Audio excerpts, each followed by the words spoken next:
Okay, our next speaker is Dr. April Boulding, PT, CCE, and CD. Her talk is called Birth Wisdom for the Psychedelic Rebirth.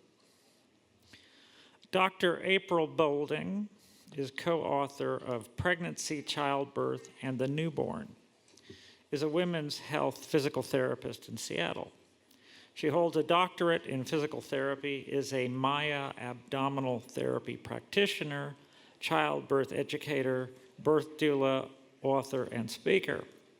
She is the creator of the Phoenix Heart Arise healing program, a holistic healing kit that helps people prepare for and heal from childbirth, heal from pelvic pain, surgery, trauma, to ultimately restore more optimal pelvic floor function.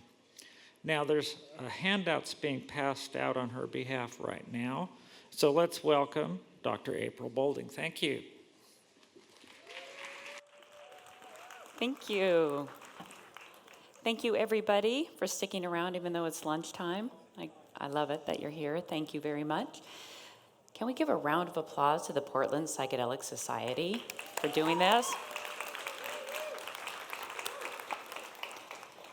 So happy that we can come together and talk about such topics like this in the open and just really reclaiming our right, our liberties, our freedom to talk about how we birth and rebirth.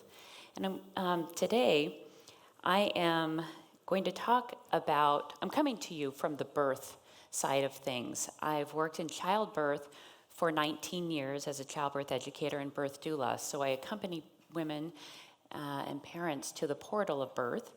And that is very transformative in itself.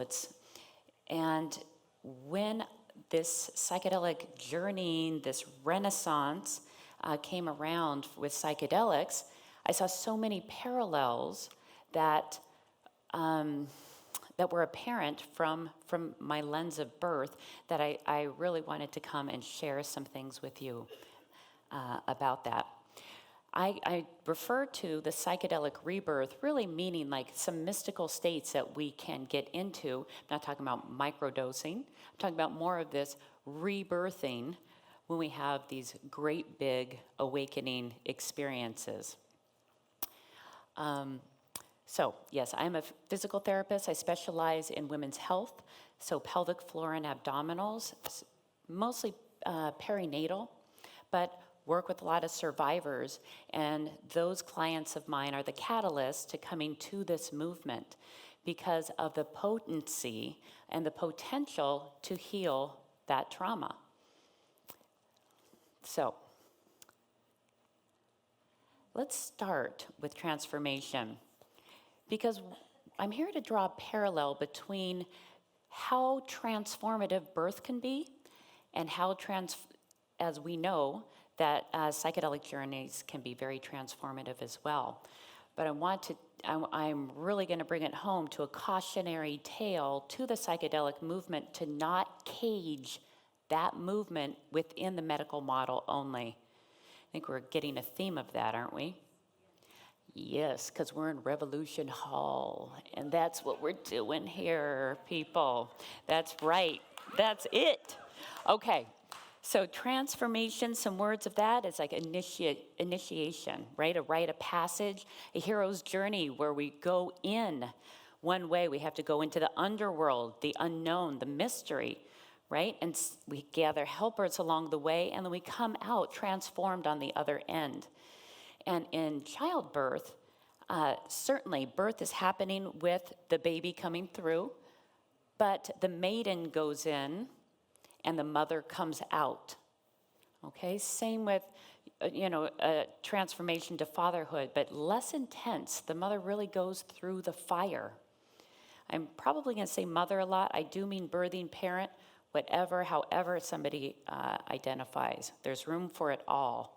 Non-binary. Isn't it fun? We're living in this time. We can do this. We can grow and expand. Really fun. So the birth, death, rebirth is really the transformation that I'm talking about.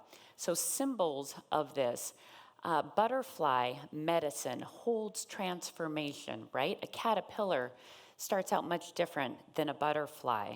It metamorphoses. So this Ouroboros is the snake eating its tail. It represents the infinite birth, death, rebirth. It just goes on and on and on. And as we see the trees outside this autumn, it's just lining the streets. It's just telling us that it's time for the great dropping and going into cave time. So the phoenix holds transformation medicine, and the way it works is through fire. Right? So it's a mythological firebird that lives free in nature, but cyclically, it lights its own nest on fire and burns itself down to its essence. And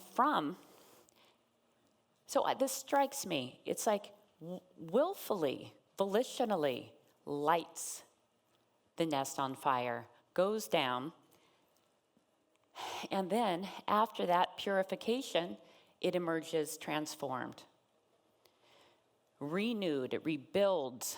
So the default mode network, those stories around us, all of that stuff that doesn't serve the highest gets burned off, and the soul lessons and the growth, the body renews around that. So we're going to be following the phoenix. So catalyst for transformation certainly is birth, it's death, near-death experiences. So these are times around the portal. Trauma and pain, they're catalysts for transformation. We know this. If you're couch surfing all day, that's really not a catalyst for transformation, right? We need something to push us into things. Psychedelics, we know, is a catalyst. So birth and psychedelic journeys are transformative, revelatory experiences. They can lead to awakening and a rise in consciousness. Again, why we're meeting here too. So in these journeys, we can step out of our limitations. Accompanying women in birth, I won't say 100%, but it's pretty close to women who are birthing and laboring, and they say, I can't do this. There comes a point where she is faced with her own limitation. And the point is, do you know what percentage of women actually do it? 100%. Right? So they come up against that limitation in this initiatory experience, and they have to go past it. So birth helps us do that.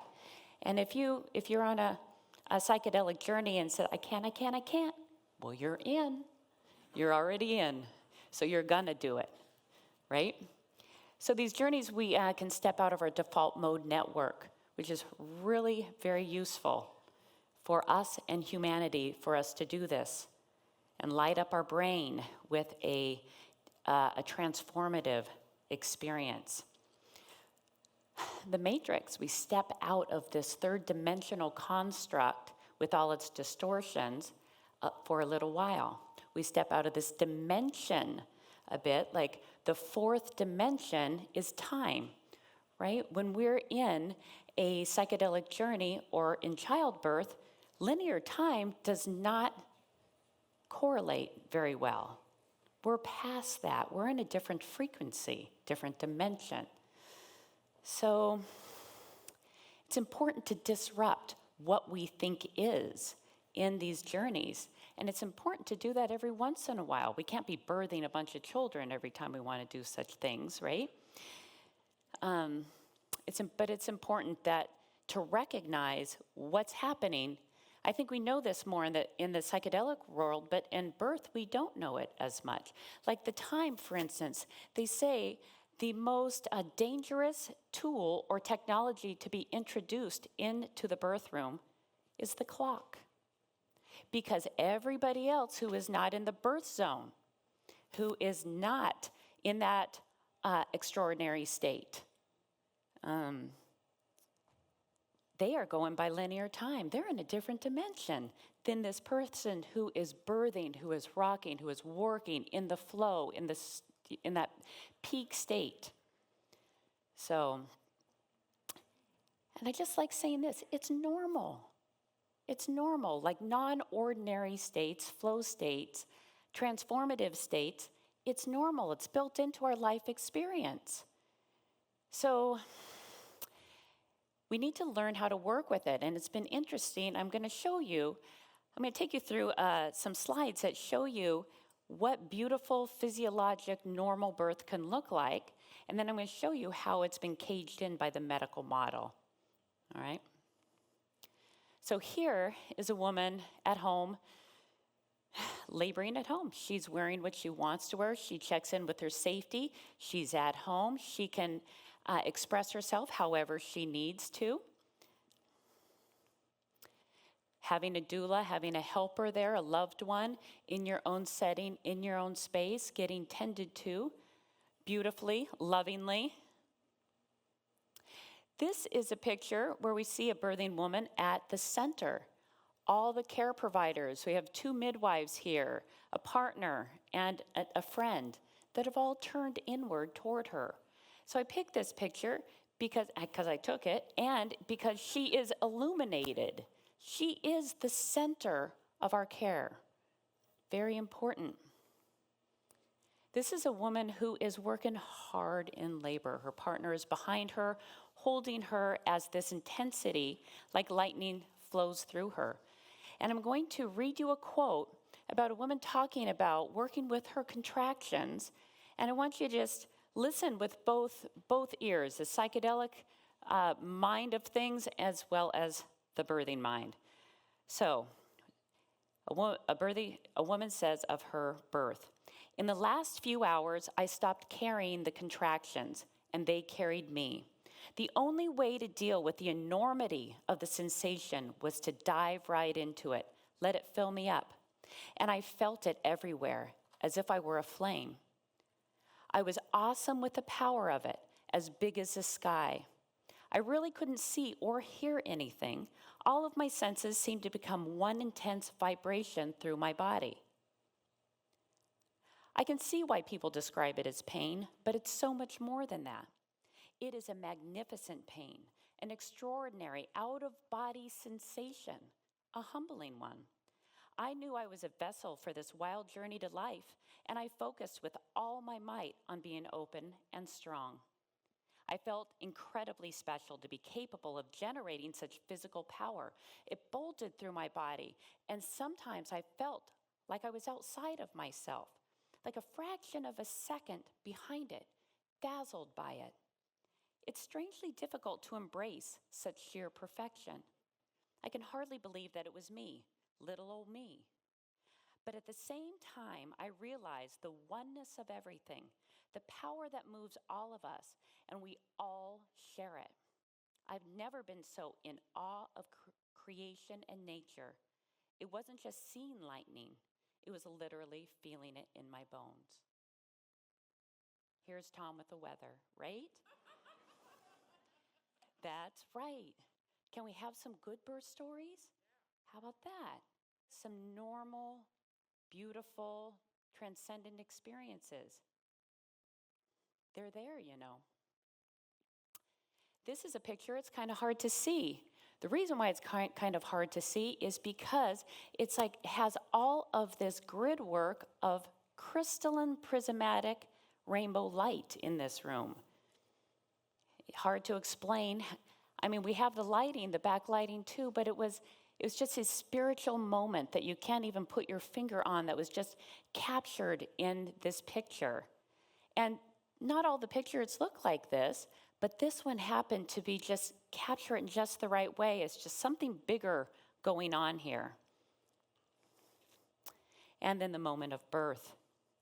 So she catches her baby in her arms, and we call this the return. She's not quite back yet, right? We just need to give her a minute to land. Here she's still landing. And then she's checking in with her partner. It's a big experience. Witnessed, wow, I did this. We did this. And that beautiful moment, how she gets to meet her baby. And just look into that baby's eyes. And this is a water birth, gentle, beautiful. Can't do that in the hospital, most hospitals. And I'm going to read to you something I wrote as a young doula. And when I had attended a home birth of a mother who birthed a 9-pound baby, and this reminds me of this time here.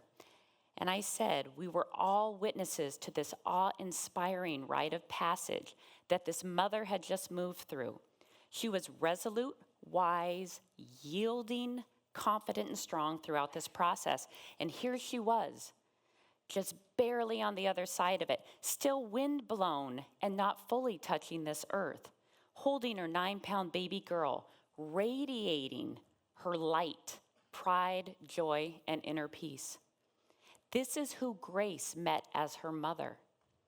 This glowing warrior birthing goddess, this self-confident, powerful, compassionate woman who chose to go to her end and make it back, transformed, transforming us. Could there be a better gift from a mother to a daughter than to become the radiant, loving, confident woman you hope she will be someday? These are the gifts this mother and daughter exchange today. Yeah. Yes.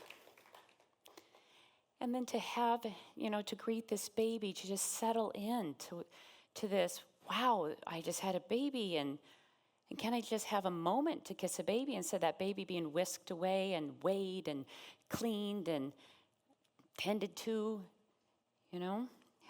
having the people you want around. The partner having a moment to look deeply into that baby's eyes. And then having it be a family-centered event. Having the older kids there. This is a big deal. That tells that baby this is normal, that toddler that this is normal. So the way we birth and the way we do psychedelic rebirth, it matters. It affects the generations. It really does. This is a picture of my firstborn after she saw her sister be born at home. And she's 19. And she said, this is cool that I use this. So anyway, so here she is, just having a vaginal birth with her doll over and over again. I think that's, on her little stool in the bathroom. She just knew it was normal. That's the way. She just did that. She wanted to be a midwife for years because of that experience. She says to this day, seeing the birth of her baby sister was the most important moment of her life. Fascinating, and it affects generations. And I will also say her grandmother, my mother, took care of her during this time. And my mom was a postpartum nurse. So she worked in California very much in the medical model, didn't know anything about the natural model except that it was weird and some people did it. And she said, I guess I'll take care of the toddler, but I'd feel so much more comfortable if there's an ambulance waiting in the driveway. Seeing things through the eyes of pathology and fear, right? So I'm like, Mom, you'll need to hold that. I'll educate you as best I can, and I'm going to go into my own fears and have my own process. But after she saw her second grandbaby be born this way, she had just tears in her eyes. It was so beautiful. And she said, I had no idea birth could be this way. Why don't people know about this? She said, those midwives are angels. And they are. So when we say it affects generations, it goes up and down. This is part of our transformational healing that we're doing in the psychedelic community, right? We're not just healing downward, we're healing up the line too. So normal physiologic birth needs to be protected and reclaimed. And the sacred, spiritual, and mystical aspects need to be acknowledged. sought out and nurtured. So how are these awakening transformative experiences being suppressed? It's like, and now the bad news. No, it's like, oh my God. Well, it's just a cautionary tale. It's all going to be okay. So this is it. In 1900, 100% of births were at home. They were done, like the midwives, the women were catching babies at home. So within a span of 55 years, the medical model came in and started moving birth to the hospital, okay? So within the span of 55 years, 99% of births were taken into that medical model, into the institution, and the male doctors took over. And they're the ones doing the studies, and they're the ones who passed their knowledge on through obstetric school. And so when we get the lineage of how this training happens, how these OBs and doctors that are now overseeing birth in the medical model, it's coming from this very distorted view of what birth is. Because obstetricians, getting ahead of myself, obstetricians are surgeons, number one, so they see through a surgical lens. And in fact, today, it's about 35% of births are surgical births, as if we've forgotten all of a sudden how to birth. But the thing about it is that after that first 55 years, that transition, the next 55 years to this present day, 99% are still birthing in the hospital, meaning that it affects generations because now it's become the way it is. That's what we do. You get pregnant, you go, and what obstetrician you go? What hospital are you birthing at?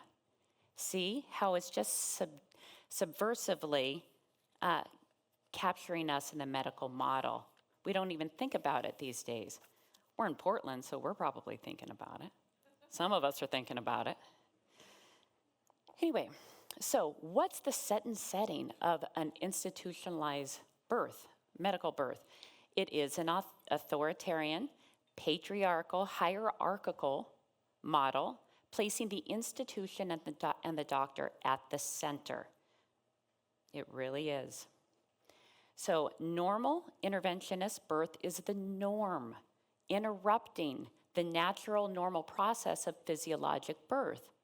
So the driving interventions undermine the mothers, the birthing parents' normal physiologic cues to move forward or to get some rest, the ebbs and flows of birth.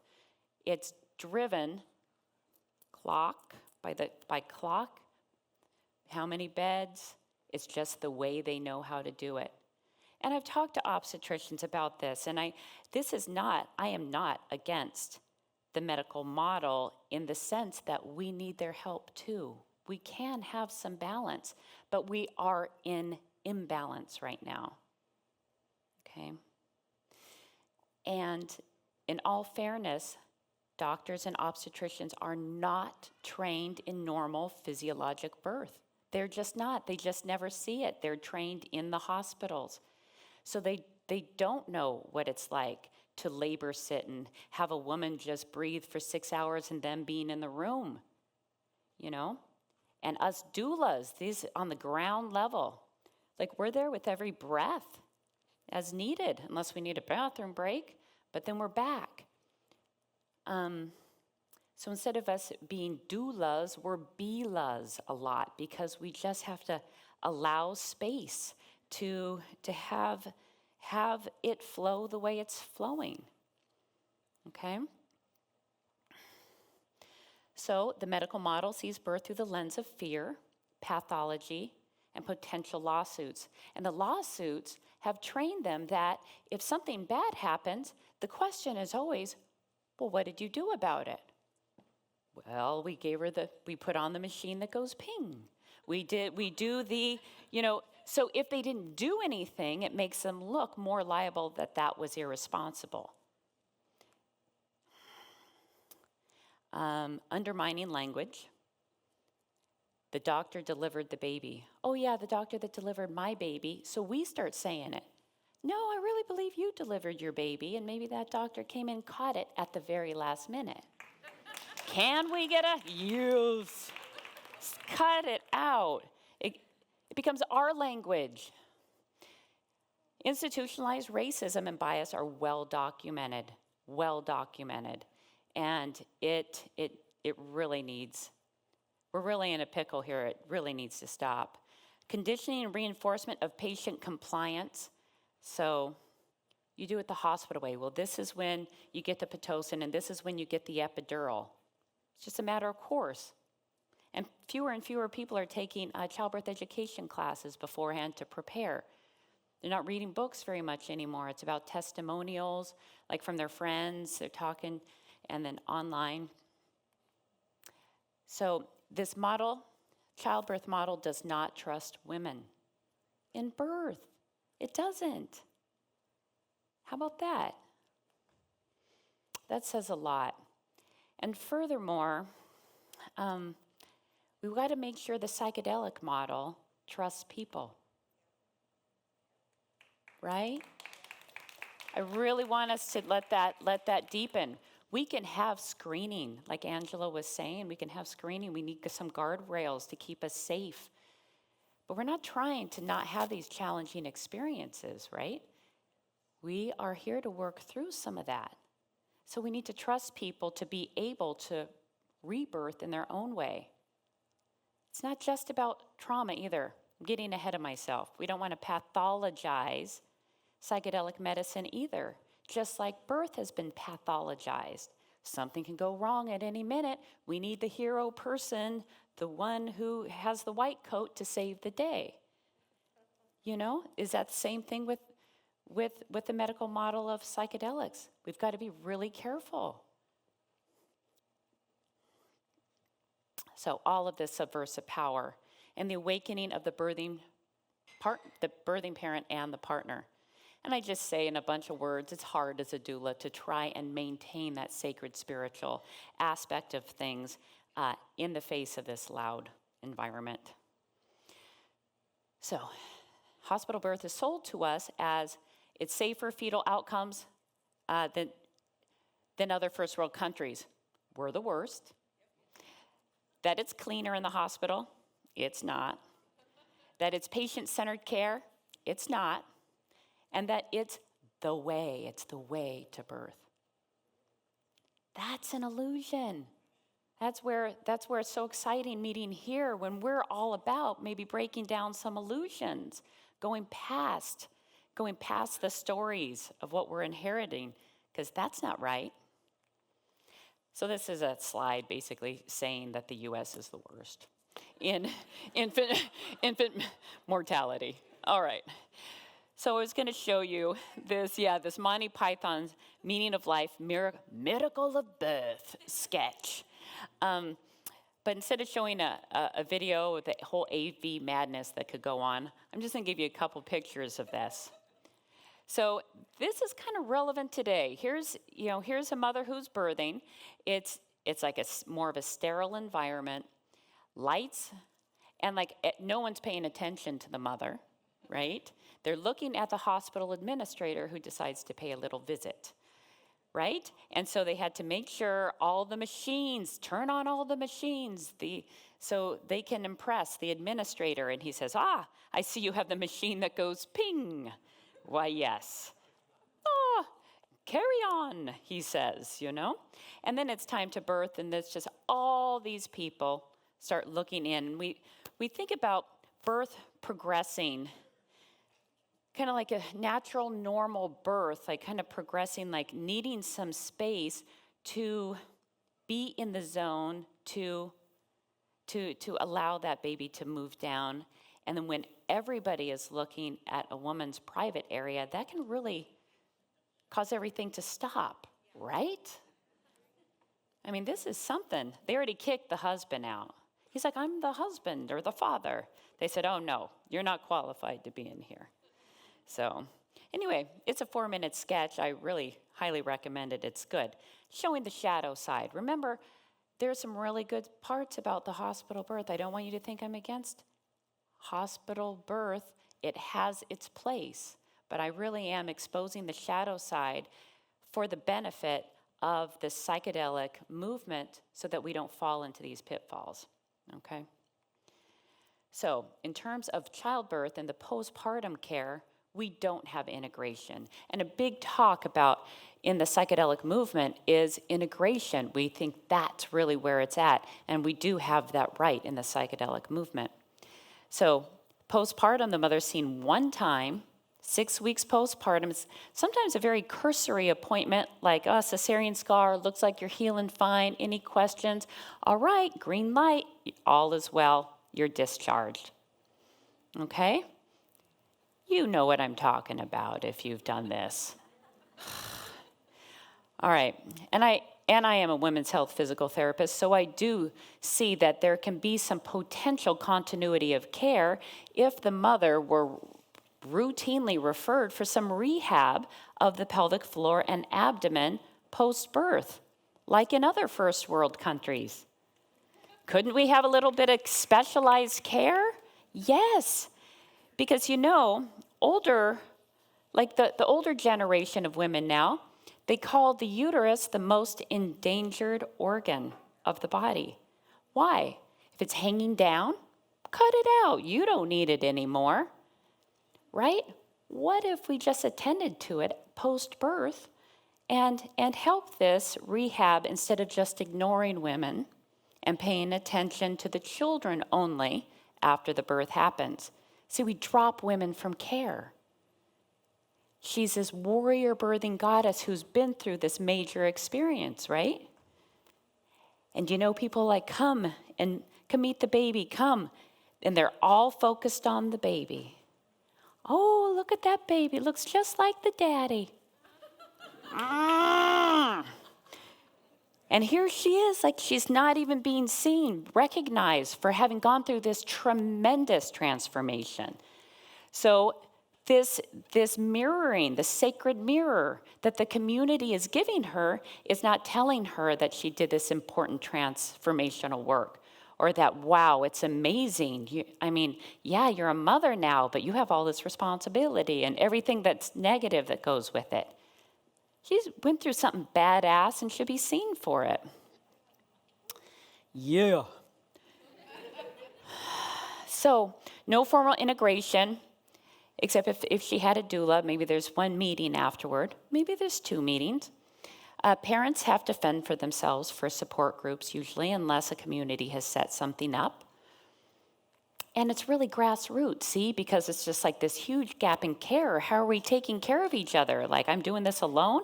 So women have gotten together and formed some of these drop-in groups and support groups. And postpartum mood disorder is 1 in 5. That's a lot. That's a lot. I think part of this is the dissonance between, like, everybody's going along like everything should be fine, and she's like taking care of this baby, and she just went through the fire of transformation. And her identity, she doesn't know who she is anymore. What have I done with my life? This is, what? And she's having this reckoning about birth. It's just, there's a dissonance that is certainly hormones contribute to. But I think we can do better helping women seeing this as a transformational experience.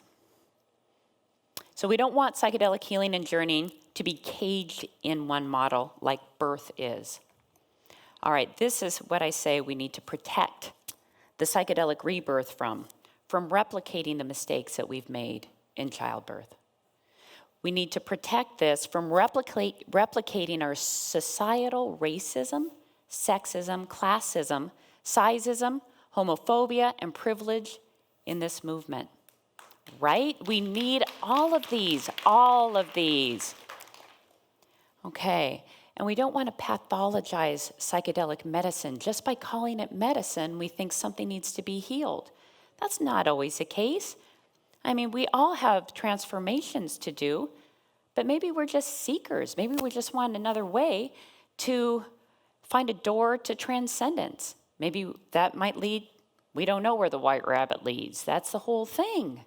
Where does it lead? And, you know, it's just the conversation, like our access to talking like this in public about psychedelic medicine is really focusing on the healing aspects. Well, it's PTSD that we're helping and treatment-resistant depression, and that is all true, and I've talked about it a lot like that. And it's almost a justification of being able to talk about it. Well, it's legit because we're talking about it that way. And I want to say on one hand, let's meet over here and say that it is, and we can continue that. But I want to come over here and say, that's not the only reason psychedelic medicine is valuable, okay? And there are different people, we've got to trust people in finding out what their way is to this medicine. What's calling them? Why is the medicine calling them? We need to protect the psychedelic rebirth from profit margins being the sole determinant of success. Okay? We need to protect it from instilling more authoritarian and hierarchical models, like the prescriber. The prescriber is the highest paid, but sees you the least. And then the nurse is going to be the one who's going to be the guiding person, but then, like at the end of the journey, we'll put you in the community room with the aide, who is the least paid person. Right? The hierarchical structure. Still the doctor or the one with the license is still at the helm. Is that true? Are they the most qualified for this? I've seen otherwise, actually. I've seen the ones that are more in the ground crew, the ones that are helping and holding space for these transformations to happen, who have learned the expertise of being a sitter and not a guide, right? So we don't need another hierarchy here, but we do need checks and balances. And like I was just talking to Tom Eckert today, and I think Tom and Sri are doing such great work with the PSI 2020 initiative. And you know, the way he described it is like having some guardrails around to have some safety measures. And I think we do need some safety measures. But we just have to be really careful not to get into the same conundrum that this model has gotten itself into, like the commodification and unsustainable harvesting of sacred medicine. I mean, I heard this morning we should be growing our own mushrooms. I don't know what you heard. Oh my gosh. If you haven't yet read, we will call it Pala. There's this little short story that I've actually included this in your handout if you got the gold handout. It's a really great story that takes us through the very possible futures of psychedelic medicine as we follow it all the way through to for-profit backers and companies really driving the success of this psychedelic movement, to where the people who really haven't taken any of the psychedelic medicines aren't really here for people's health. They see the numbers. Well, 87% of those who take MDMA and the phase 1 trials were, 87% were healed from that a year post. So I'm going to put my money on that, right? Those people, we're still right in here with the heart of this. And when Angela said, it's time to be bold, it's time to be bold. It's time to check ourselves. Where are we in this model? And I feel a little bit of shifting sometimes, with the therapist, okay, the 2-therapist model, that's the emergent way, and I'm the legit one, and I'm going to step into this role. And I want that too. We need those qualified people, but we also need space for different ways of doing it. So doing psychedelics, and I would say we need to grow community models of this without fear of criminalization. Yes, we need the indigenous healing model. Hello. They taught us so much. Surely the medical model and the community-supported models. Sacred ceremony and circles, so that like-minded people, so that people of color can come together, and they have a specific set of things to heal. And they, within some safety. We want to have containment and safety within these journeys. We need room for that. Recreation's important too. And I really love the thought of recreation. Of course I do. I'm talking about transformation, for God's sake. But I think it's important. Individual, group, and we can do this with benefit maximization. We really can. And we have our mind on integration too. So, very good. So we need to walk our own talk in terms of our transformation. And this is the bottom line. You, me, we've got to do our own inner work. That's it. There's no shortcuts. Not one shortcut for this. That's exactly right. Whether you're a care provider, a seeker, you're a human. We're human. We're in this together. We're here trying to contribute to the upliftment of consciousness on this planet. And if you're not doing your inner work, and if I'm not doing my inner work, we're not contributing very well to this. So let's make sure we have space to do this. And part of my handout, the reason why I was drawn to do that is because I have created a visualization. It's called the Phoenix Heart Arise visualization.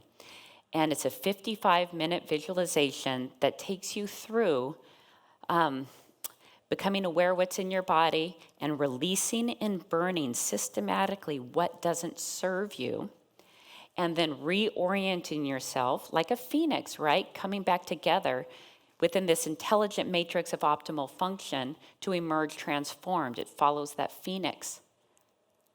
Death and rebirth. Because the psychedelics are not for everyone. And it shouldn't be for everyone. So if you want that visualization, just email me and I will be glad to send it to you. So, or find your way to do it. Because here's the thing. Do we want our phoenixes of transformation in a cage? Like the psychedelic movement in a cage, like we've done this to birth?